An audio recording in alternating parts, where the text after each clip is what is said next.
आज देश की सत्ताधारी पार्टी के संगठन में बड़े स्तर पर फेरबदल होने वाला है। इसलिए सबकी नजरें न सिर्फ राजनीतिक विरोधियों की बल्कि सबकी नजरें इस बात पर टिकी हुई हैं कि नए अध्यक्ष बीजेपी के नितिन नवीन, जो सबसे युवा अध्यक्ष है बीजेपी के अब तक के इतिहास में, उनकी टीम कैसी होगी, उनकी टीम में कौन से नए चेहरे होंगे, क्या जेनजी की जो बात हो रही है युवाओं का प्रतिनिधित्व उसमें सबसे ज्यादा दिखेगा, महिलाओं की भागीदारी कितनी होगी, इसी पर आज हम बात करेंगे।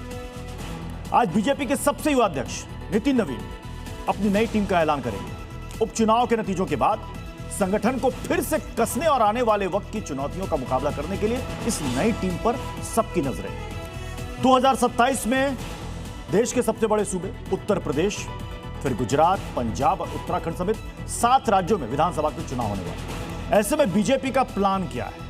देश के सबसे बड़े वोटर ग्रुप जेन जी, इसे साधने के लिए बीजेपी की तैयारियां क्या है? और बिहार से निकलकर दिल्ली की कमान संभालने वाले नितिन नवीन के सामने 2027 का रन जीतने की सबसे बड़ी चुनौती है और 2027 की जीत ही तय करेगी 2029 का रास्ता। आपको बता दें, बड़ी खबर यह है कि थोड़ी देर में बीजेपी की नई टीम का ऐलान होने वाला है। कई नए चेहरों को इसमें जगह मिल सकती है। कयास लगाए जा रहे हैं बहुत सारे चेहरों पर कि उनको संगठन में बड़ी जिम्मेदारी दी जा सकती है। 2027 चुनाव से पहले बड़ा बदलाव संभव है, जो कि कुछ देर के बाद नजर आ जाएगा, जबकि नई टीम का ऐलान होगा। अगले साल 7 राज्यों में विधानसभा चुनाव होने हैं और सबसे बड़े प्रदेश जहां पर बीजेपी लगातार सत्ता में है, उत्तर प्रदेश, वहां पर भी चुनाव होने हैं। अब आज जो संगठन में बड़ा फेरबदल होने वाला है, अब देखना यह होगा कि संगठन में जो पुराने चेहरे हैं उनको क्या नई जिम्मेदारी दी जाती है, क्या नए चेहरों को उसमें जगह मिलती है। तो बीजेपी संगठन पर सूत्रों से बड़ी खबर आ रही है,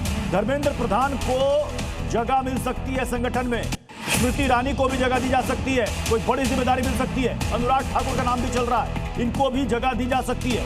ऐसे कई सारे नाम हैं, चाहे वो धर्मेंद्र प्रधान हो, अनुराग ठाकुर हो, संजीव बालियान हो, विप्लव देव हो, स्मृति ईरानी हो, इन सबको संगठन में कोई अहम जिम्मेदारी दी जा सकती है, क्योंकि बीजेपी के सामने अभी 2027 में 7 राज्यों का विधानसभा चुनाव है, फिर उसके बाद 29 का आम चुनाव है।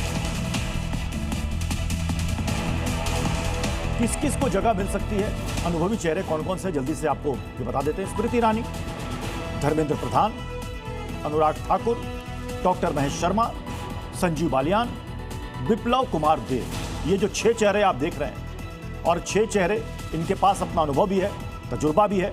यूपी से 6 चेहरों को मौका दिया जा सकता है, ये सूत्रों के हवाले से ये बड़ी खबर आ रही है। यूपी से आपको 6 चेहरे संगठन में कोई बड़ी जिम्मेदारी निभाते हुए दिख सकते हैं। जाहिर सी बात है, उत्तर प्रदेश में चुनाव है, उत्तराखंड में चुनाव है, पंजाब में चुनाव है, तो वहां के कुछ चेहरे भी आपको संगठन में देखने को मिल सकते हैं जिनको बड़ी जिम्मेदारी दी जा सकती है। वीडी शर्मा यूपी के प्रभारी बनाए जा सकते हैं।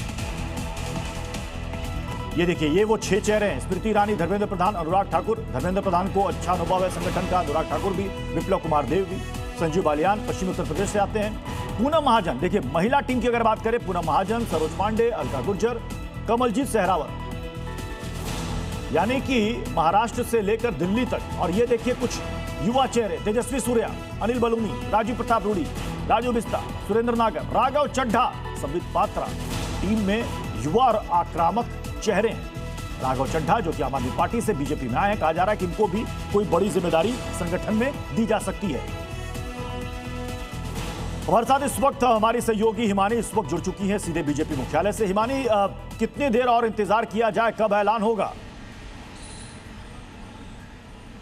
देखिए, बस उसी बात का इंतजार है प्रत्युष जी, और हम भी इसी बात का इंतजार यहाँ पर कर रहे हैं कि कब ये ऐलान यहाँ पर किया जाता है। लेकिन जिस तरह से आपने पूरे वो तमाम जो सामाजिक हो, क्षेत्रीय हो, वो समीकरण आपने यहाँ पर समझाए हैं, क्योंकि आने वाले टाइम में कई राज्य हैं जहाँ पर विधानसभा चुनाव भी होने हैं, जिसमें सबसे बड़ा राज्य उत्तर प्रदेश है, सबसे बड़ी राजनीतिक भूमि। तो ये देखना होगा कि वहां से कितना प्रतिनिधित्व मिलता है, किन किन चेहरों को जगह मिलती है। जिस तरह से स्मृति ईरानी का आप यहाँ पर नाम ले रहे थे, तो देखिए एक सरकार में काम करने का भी, मंत्रिमंडल में काम करने का भी एक लंबा अनुभव उनको है। साथ ही साथ स्मृति ईरानी का अगर नाम आता है सामने तो इसके जरिए 3 इक्वेशंस को एक साथ साधने की कोशिश यहां पर बीजेपी की ओर से होगी। पहला, महिला वोट्स जो है, दूसरा जो युवा है उनको साधने की, और साथ ही साथ चुनावी रणनीति जिसका जिक्र हम बार बार यहां पर कर रहे हैं, क्योंकि उत्तर प्रदेश की अगर हम बात करें स्पेशली, तो उत्तर प्रदेश में तो वो सारे समीकरण चलते हैं, जाति से लेकर क्षेत्रीय से लेकर सामाजिक समीकरणों तक। तो बस इंतजार यहां पर इस बात का किया जा रहा है। हमारे साथ नीरज पांडे भी हमारे साथ जुड़े हुए हैं। नीरज पांडे, आप तो काफी लंबे समय से बीजेपी को कवर कर रहे हैं,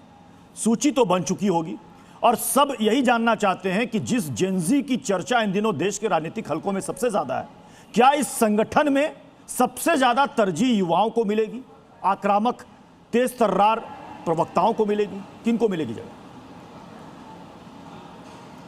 देखिए प्रत्युष, भारतीय जनता पार्टी हमेशा बहुत निरंतर काम करने वाली पार्टी है। कभी भी वो बहुत ना तो बहुत बड़ा किसी घटनाक्रम से बदलाव कर देती है बहुत बड़ा, और ना ही कोई ऐसा निर्णय करती है जिससे कि एक बहुत अचानक कोई, हमेशा कोशिश उनकी ये होती है कि नए और पुराने दोनों का मिश्रण हो, जिसकी वजह से पार्टी के कामकाज को ढंग से चलाया जा सके। आप इसके लिए सबसे पहले आप पुराने उसमें जाइए। जब नितिन गडकरी अध्यक्ष बने थे तो उन्होंने भी राजनाथ सिंह की जो टीम थी उसको कैरी फॉरवर्ड किया था, कुछ नए लोगों को इंडक्ट किया था, लेकिन पुराने लोगों को भी साथ में लेकर चले थे। इसी तरह जब नितिन गडकरी से फिर राजनाथ सिंह बने तो उन्होंने भी बहुत बड़ा बदलाव नहीं किया था, कुछ नए चेहरों को जरूर लाए। पहली बार अमित शाह उस टीम में राष्ट्रीय महासचिव की भूमिका में आए, और जब राजनाथ जी ने अमित शाह को दिया तो अमित शाह ने भी राजनाथ जी की टीम में जो सचिव पद पे थे, चाहे वो अनिल जैन हो, चाहे वो भूपेंद्र यादव हो, उनको प्रमोट करके राष्ट्रीय महासचिव बनाया और अपने साथ वो लेकर चले, और कुछ नए लोगों को इंडक्ट किया, जिसमें सरोज पांडे राष्ट्रीय महासचिव बनी, कई और युवा मोर्चा के अध्यक्ष बनी पूनम महाजन, कई नए लोगों को साथ में लेकर आए। तो मेरा मानना यह है कि भारतीय जनता पार्टी हमेशा इसी परंपरा को, क्योंकि भारतीय जनता पार्टी में सिर्फ अध्यक्ष ही निर्णय लेता है ऐसा बिल्कुल नहीं है। एक टीम है जो इंटरनल काम करती है और बहुत सोच समझ कर निर्णय लेती है। तो निश्चित रूप में जो नई टीम बनेगी उसमें जो ऑलरेडी एग्जिस्टिंग टीम है उनमें से करीब 50% लोग आप देखिएगा नई टीम में रहेंगे, और कुछ नए चेहरों को सामने लाया जाएगा, कुछ नए चेहरों को प्रमोट किया जाएगा। जैसे मान लीजिए तेजस्वी सूर्या, आप कह रहे हैं कि युवा मोर्चा के सामंजस्य बनाया जाएगा। सामंजस्य ऐसे कि एक तरफ तजुर्बा और दूसरी तरफ युवा चेहरे, यानी कि युवा जोश प्लस अनुभव और तजुर्बा।